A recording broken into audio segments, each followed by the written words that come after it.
Müəllimlər, əziz abituriyentlər, hər biri salamlayıram. Bugün sizə 1-ci Dünya müharibəsini izah edəcəm.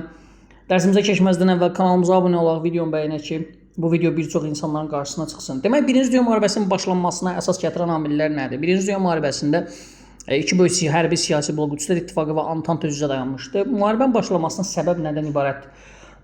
Yeni xam mal mənbələri ələ keçirmək, satış bazarlarını genişləndirmək, müstəmləkələr və nüfuz dairələri uğrunda mübarizə idi. Üçlər İttifaqına daxil olan dövlətlər hansılardır? Bunlar yadda salaq. Almaniyadır, Avstriya, Macarıstandır, İtaliyadır. Antanteya daxil olan dövlətlər isə bunu qeyd edelim ki, Üçlər İttifaqı 1882-ci ildə yaradılıb. Antanteya daxil olan dövlətlər isə Antanta 1907-ci ildə yaradılıb. İngiltərə, yəni Böyük Britaniya, Fransa və Rusiya dövləti daxil idi. Bəs yaxşı, 1-ci Dünya müharibəsində böyük dövlətlərin məqsədləri nələrdir? Hansılardır? Almaniyanın dünyada əsas rəqibi sayılan Böyük Britaniyanı və eyni zamanda Fransanı və Rusiyanı zəiflətmək, Avropada hökmranlığa nail olmaq idi. Avstriya, Macarıstan və Rusiyanı xüsusi qeyd eləmişəm, səbəbini deyəcəm. Avstriya, Macarıstan məqsədi Balkan yarımadasının nüfuzunu genişləndirmək, Almaniyanın, Böyük Britaniya məqsədi Almaniyanı zəiflətmək və onun müstəmləkələrini ələ keçirmək, Fransanın məqsədi 1871-ci ildə Frankfurt müqaviləsində itirdiyi Elzas və Lotringiya torpaqlarını yenidən geriyə qaytarmaq, yeni ərazilər ələ keçirmək, Rusiyanın məqsədi isə Balkan yarımadasında yenə öz nüfuz dairəsini genişləndirməkdir. Xülasə, Avstriya, Macarıstan və Rusiyanı bura qeyd etməyimin səbəbi nədir? Demək, Balkan yarımadasında hər ikisinin nüfuzu nə edilmiş? Toqquşulmuş. Balkan yarımadasında hər iki dövlətin nüfuzu toqquşurdu. 1-ci Dünya müharibəsinin başlanması üçün bəhanə nə idi? Niyə başlamışdı müharibə? Səbəb nədən ibarət idi? 1914-cü il iyun ayının 28-də Avstriya taxtacının vəliəhdi Frans Ferdinand Serbiya millətçi Gavrilo Prinsip tərəfindən öldürülməsi 1-ci Dünya müharibəsinin başlanmasına bəhanə olmuşdu. Bu hadisədən düz bir ay sonra, yəni iyul ayının 28-də Avstriya Macarıstan bu terror hadisəsini günahkar bildiyi Serbiyadan qatili tələb etmiş və Serbiya qatili, belə desək, Avstriya Macarıstan hökumətinə vermədiyinə görə 1918-ci ilin iyul ayının 28-dən 1914-cü ilin iyul ayının 28-dən 1918-ci ilin noyabr ayının 11-nə qədər davam edən 1-ci Dünya müharibəsi başlamışdı. 1-ci Dünya müharibəsində 3 əsas cəbhə var idi. Qərb cəbhəsi idi, Şərq cəbhəsi idi, Balkan cəbhəsi idi və 1914-cü ilin sonlarına yaxın yaradılmış Qafqaz cəbhəsi idi. Qafqaz cəbhəsində iki əsas dövlət döyüşəcək. Bunlardan biri Rusiyadır, birisi isə Osmanlı dövlətidir. Bəs yaxşı, 1-ci Dünya müharibəsi dövründə 1914-cü ilin hərbi əməliyyatları hansılardır? Nəzərinizə çatdırım ki, bütün dövlətlərin hamısı hazırladıkları hərbi planlar sürətli plana əsaslanırdı və qısa müddətli müharibə üçün nəzərdə tutulmuşdur. Məsələ nədir? Almanlar 1905-ci ildə hazırladıkları Schlieffen planı, bunun digər adı İldırım sürətli müharibə strategiyası əsaslanır, İldırım sürətli müharibə taktikasına əsaslanır, 1905-ci ildə hazırlanıbdır. Bəs yaxşı, İldırım sürətli müharibə planının məqsədi nə idi? Məqsəd qısa müddətdə həm Rusiyanı, həm Fransanı, yəni hər iki cəbhədə hər iki dövləti zəiflətməkdir. Xüsusilə Fransanı sürətli hərəkət etməsinin qarşısını almaq idi. Hətta 1914-cü ilin avqustunda Almanlar Belçikanın ərazisini işğal ediblər. Səbəb nədir? Fransanı sürətlə məğlub etmək üçün idi. Yəni 1914-cü ilin avqustunda Almanlar fransızları sürətlə məğlub etmək üçün 14-cü ilin avqustunda Belçikanı işğal edib. Lakin Belçikan bitərəfliyini qorumaqla bağlı müqavilə öhdəliyi olan Böyük Britaniya Almaniya bu işğalını pisləmiş və Böyük Britaniya Almaniya 1914-cü avqustunda müharibə elan etmişdi. Bəs yaxşı, 1914-cü ilin sentyabr ayında Marna çayı sahilində baş vermiş döyüşün nəticəsi nədən ibarət olmuşdu? Marna döyüşündə İngiltərə və Fransanın birləşmiş qüvvələri Almanları qoşunlarını məğlubiyyətə uğradıbdır. Yəni Almanlar burada məğlub olub. Marna döyüşünün nəticəsində Almanların İldırım sürətli müharibə planı, yəni Schlieffen planı puça çıxmışdı. Fransa həlledici məğlubiyyətdən xilas olmuşdu. İngilislər və fransızlar almanların hücumunu dayandıraraq onları geri otuzdurmağı bacarmışdı və Almanya iki cəbhədə müharibə aparmağa məcbur olmuşdu. Bunların hər biri Marna döyüşünün nəticələridir. Bəs yaxşı, 1914-cü ildə belə desək, Rusiyanın Almanyaya qarşı münasibəti necə olmuşdu? 1914-cü ildə Almaniyanın qərb cəbhəsində hücumun inkişafına Rusiyanın belə desək, onun ərazisinə hərbi müdaxiləsi imkan verməyib və Almanlar şərq cəbhəsində ehtiyat qüvvələrini döyüşə göndərərək Rusların hücumlarının qarşısını alıb. Biz bunun hansı döyüşdən görürük? 1914-cü ilin avqustunda Tannenberg yaxınlığında döyüşdə Almanlar Rusları məğlub etdi, Rus qoşunlarını məğlubiyyətə uğratmışdı. 1914-cü ildə müharibəyə girən dövlətlərdən biri də Yaponiya dövlətidir. Bunu qeyd edin. 1914. Yaponlar müharibəyə Antanta tərəfdən qoşulmuşdu və məsələ nə idi? Yaponlar müharibəyə qoşulmaqda səbəbi nə idi? Sakit Okeandakı mülklərini, belə desək, yəni Çinin, Almaniyanın Sakit Okeandakı mülklərini tutmaq istəyirdi. Amma Yaponiyanın müharibəyə daxil olması hərbi əməliyyatlara o qədər də güclü təsir etməyibdi. Bəs yaxşı, 1914-cü ildə müharibəyə qoşulan dövlətlərimizdən biri də hansıdır? 1914-cü ilin oktyabrında qoşulub və 18-ci ilin oktyabrında da müharibədən çıxacaq. 1914-cü ilin oktyabrında Osmanlı dövləti Üçlər İttifaqı tərəfindən müharibəyə qoşulubdur. Osmanlı müharibəyə qoşulması necə başa gəlib?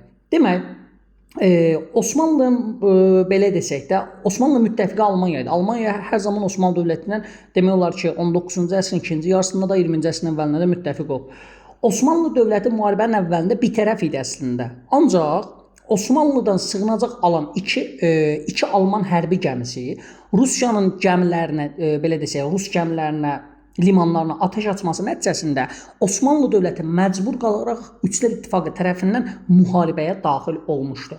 Bəs yaxşı, 1915-ci ilin hərbi əməliyyatları hansılardır? 1914-cü ilin dekabrı, 15-ci ilin yanvar ayında Sarıqamış əməliyyatı Qafqaz cəbhəsində, biraz öncə də qeyd etdim, Qafqaz cəbhəsində iki dövlət döyüşürdü. Osmanlı dövləti və Rusiya dövləti.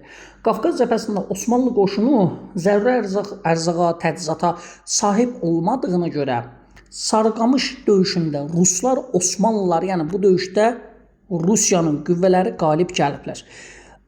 Sarıqamış döyüşündə Osmanlının məğlub olmasının səbəbi həm hərbi təchizatın az olmasıdır, həm də Sarıqamış döyüşü görürsünüz ki, qış aylarında baş veribdir və Ruslar bu döyüşdə Osmanlı dövlətinin qoşunlarını məğlub etmiş, hətta Osmanlının bir neçə min əsgəri də donaraq ölmüşdü.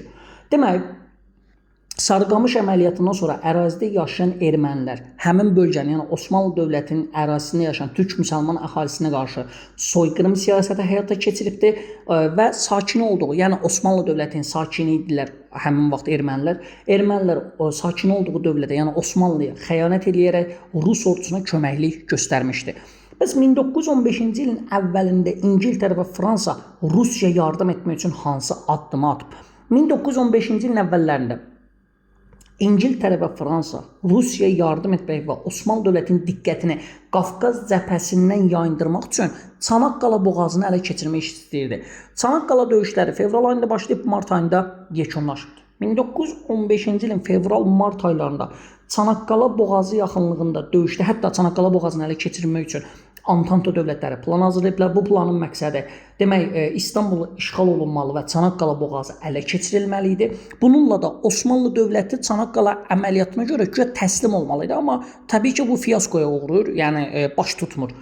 1915-ci ilin fevralında başlayan və tarixi dəyişdirən Çanaqqala döyüşündə Fransa, İngiltərə və onun dominionları olan Avstraliya və Yeni Zelandiya qüvvələri Osmanlı qüvvələri tərəfindən məğlub olunub. Hətta 1916-cı ilin yanvarında Antanta tamamilə quruda da, dənizdə də məğlub olaraq Antanta dövlətləri geri çəkilməyə məcbur olmuşdu və Çanaqqala döyüşləri təbii ki, Türk tarixinə Mustafa Kemal kimi bir şəxsiyyət qazandırmışdı. Nəzərinizə çatdırım ki, Çanaqqala döyüşündə Cənubi və Şimali Azərbaycandan gəlmiş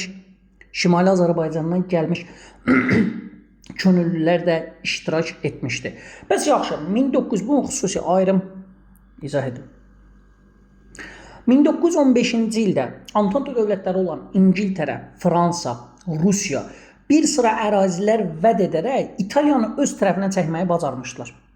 İtaliya 1915-ci ilin aprelində, Londonda, aprelində bunu qeyd edim, Londonda gizli saziş bağlayaraq, yəni Antantı dövlətlərinin ərazi vədlərinə inanaraq Üçlər İttifaqından çıxmış və Antanta hərbi blokuna qoşulmuşdu. Bundan sonra belə desək, əgər sizə səbəb nəticə sualı versə və yazsa ki, İtaliyanın Üçlər İttifaqından çıxması nəticə olaraq Almaniyanın hərbi gücü zəifləməsi, Almaniyanın vəziyyətinin pisləşməsi, belə bir cavab yazsa, bu düzgün cavabdır. Bəli, İtaliya müharibədən, İtaliya Üçlər İttifaqından çıxıb Antantaya daxil olandan sonra Almaniya və onun müttəfiqlərin vəziyyəti ağırlaşıb. Amma Almanlar 1915-ci ildə, belə desək, sentyabr ayında baş tutdu bu, İtaliyanın yerini doldurmaq üçün Bolqarıstan dövləti ilə razılığa gələrək və Osmanlı dövlətinin də daxil olduğu Dördlər İttifaqını yaratmışdı. Abituriyentləri ən çox çaşdıran məsələlərdən biri nədir? Birinci Dünya müharibəsinin yekununda məğlub olan ittifaq Üçlər İttifaqı deyil, Dördlər İttifaqıdır. Artıq 1915-ci ilin aprelində biz bildik ki, London sazişi ilə İtaliya Üçlər İttifaqından çıxdığına görə Üçlər İttifaqı dağıldı. Artıq Üçlər İttifaqı yoxdur 15-ci ilin aprelindən sonra. Yəni Birinci Dünya müharibəsində məğlub olan Dördlər İttifaqıdır. Dördlər İttifaqına daxil olan dövlət isə belə desək, Almaniyadır, Avstriya, Macarıstandır, Bolqarıstandır və Osmanlıdır. Əgər bunu yadda saxlaya bilmirsə, sizə bir qayda deyim, oradan güman edirəm, yadda saxlaya bilərsiniz. ABŞ prezidenti Obamanın adını yadda saxlayın. Dördlərə daxil olan dövlətlər Osmanlı, Bolqarıstan, Avstriya, Macarıstan və Almaniya kimi yadda saxlaya bilərsiniz. Dördlər İttifaqına daxil olan dövlət. Bəs yaxşı, 1915-ci ildə Almanlar hansı iki yeni silah növündən istifadə etmişdir?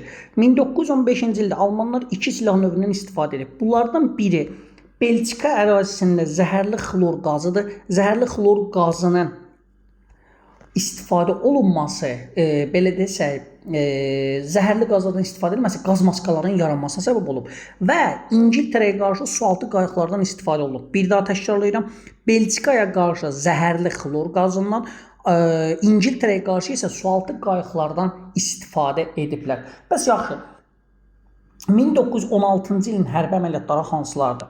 Buna baxmamışdan əvvəl bir məsələni nəzərdə çatdırım. Demək, 1916-cı ildə yaxın şərqin neft mənbələrini tutmaq üçün İngiltərə hansı ikili siyasət yeridir? Birinci siyasət, ərəb tayfalarına müstəqillik vəd eləyərək Osmanlı dövlətinə qarşı qiyama qaldırmaq istədir. Yəni, Osmanlıya tabi olan ərəb tayfalarını, belə desək, istiqlaliyyət vədi ilə aldadaraq Osmanlıya qarşı qiyama qaldırmaq istəyirdi. İkinci nədir? Xarici İşlər Naziri vasitəsilə Yahudilərin dəstəyini almaq və Amerikanın müharibəyə girməsini təmin etmək üçün addımlar atıb. 1916-cı ilin hərbi əməliyyatları hansılardır? 1916-cı ildə Hindistana gedən dəniz yolu üstündə yerləşən İran körfəzinə İngiltərə çox böyük əhəmiyyət verirdi və hətta bura qoşun çıxarmışdı. 1916-cı ildə ingilislərin əsas məqsədi Bağdad şəhərini ələ keçirməkdir. Amma sonra nə baş verir? 1916-cı ildə Kütül-Amare döyüşündə Osmanlı qüvvələri İngiltərəni məğlub etmiş və ingilislərin Bağdadı ələ keçirmək planı puça çıxmışdı.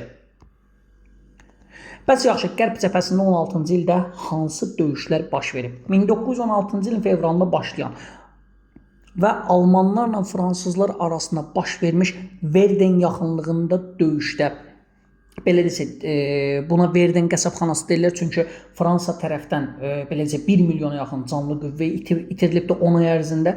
Bu da tarixdə Verden qəsəbxanası kimi daxil olubdu. Ancaq fransızlar böyük itki versə də Almanların hücumlarının qarşısını almağı bacarıblar. 1916-cı ildə Somma yaxınlığında döyüşdə İngilis-fransızların birləşmiş qüvvələrlə Almaniya arasında döyüş baş verib. Somma döyüşü dünya tarixində ilk dəfə idi ki, burada tanklardan istifadə olunub. Yəni İngilis-fransızlar Almanlara qarşı tanklardan istifadə edib. İngilis-fransız qoşunları Somma döyüşünün nəticəsində belə desək, üstün gəlməyi Almanlara bacarmayıb və müdafiə keçməyə məcbur olub. ən əsas məsələ xronoloji ardıcıllıq verə bilər sizə yazar. Almaniya qərb cəbhəsində təşəbbüsü itirib. Hansı döyüşün nəticəsindədir? Bu təbii ki, Somma döyüşü, yəni ilk dünya tarixində tank döyüşünün nəticəsindədir. 1916-cı ilin may ayında Jutlandiya dəniz döyüşü baş verib. Jutlandiya dəniz döyüşündə də tərəflərin heç biri, nə Antanta qüvvələri, yəni belə desə, nə İngilis donanması, nə də Alman donanması ingilislərlə Almanlar arasında baş verib. Nə ingilislər bu döyüşdə qalib gəlib Jutlandiya dəniz döyüşündə, nə də Almanlar qalib gəlib. Bəs yaxşı, 1916-cı ildə müharibəyə daxil olan yeni dövlətimiz hansıdır? 1916-cı ilin avqustunda müharibəyə yeni bir dövlət olan Rumıniya daxil olmuşdur. Rumıniya bu müharibəyə daxil olsa da 1916-cı ilin sonlarına yaxın Dördlər İttifaqının dövlətləri olan Bolqarıstan, Almaniya və Avstriya tərəfindən məğlub edilmiş və müharibədən belə desək, məğlub edilmiş və hərbi qüvvələri zəiflədilmişdir. 1917-18-ci ilin hərbi əməliyyatları və sanslardır. 1917-18-ci ildə bunu qeyd edeyim. Rusiyada fevral burjuy inqilabı baş vermişdi müharibənin gedişində. Bunu bir qeyd kimi deyirəm. Zəhmət olmasa bunu dəftərinizə qeyd edərsiniz. Qeyd nədir? Birinci Dünya müharibəsi dövründə monarxiya rejiminin dağıldığı iki dövlət var. Biri Rusiyadır, Çar Rusiyasıdır, biri də Almaniyadır, Almanya imperiyasıdır. Bunu qeyd edərsiniz.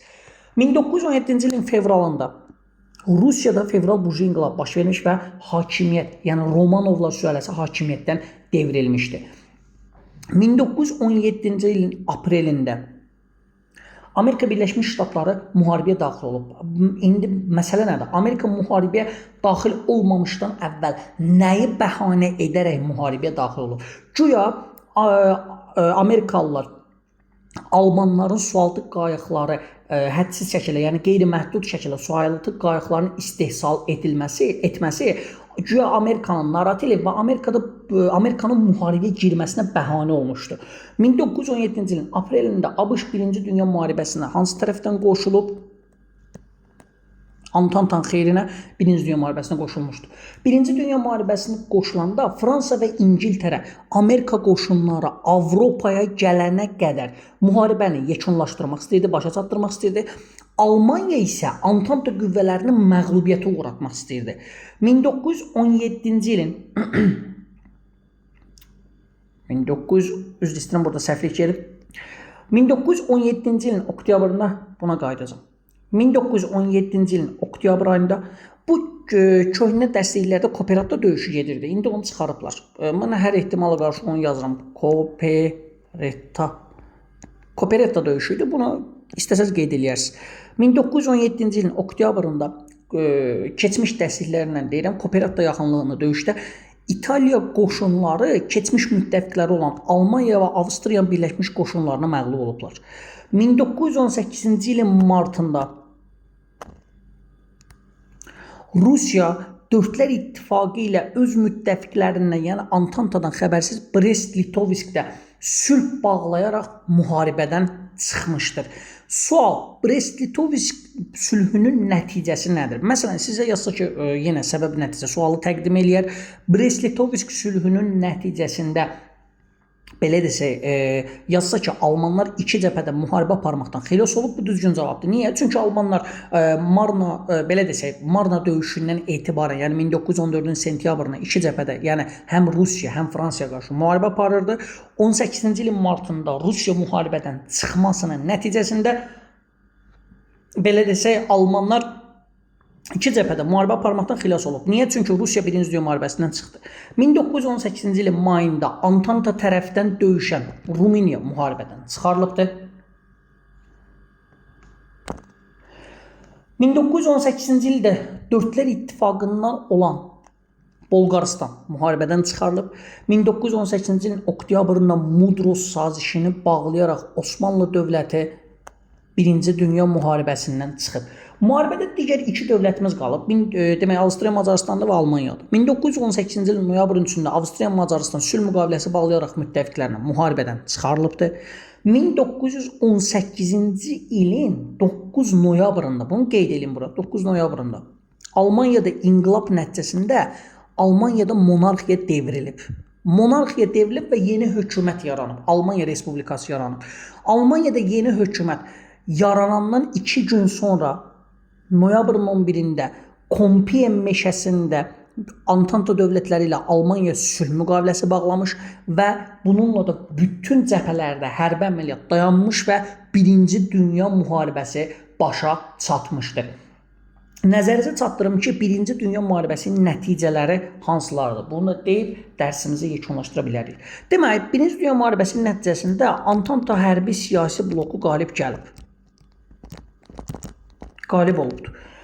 Antanta hərbi siyasi bloku qalib olub. Almaniya, Avstriya, Macaristan, Rusiya, Osmanlı kimi böyük dövlətlər quruluşu bu müharibənin sınaqlarından çıxa bilməmiş və parçalanmışdır və yerlərində müstəqil dövlətlər yaranmışdır. Sual, müharibədən ən güclü çıxan dövlət bəs hansı idi? Amerika Birləşmiş Ştatları 1-ci Dünya müharibəsindən çıxan ən güclü dövlətdir. Hər iki tərəfdən müharibədə 10 milyonlarla hərbi və mülki insan öldürülmüşdü.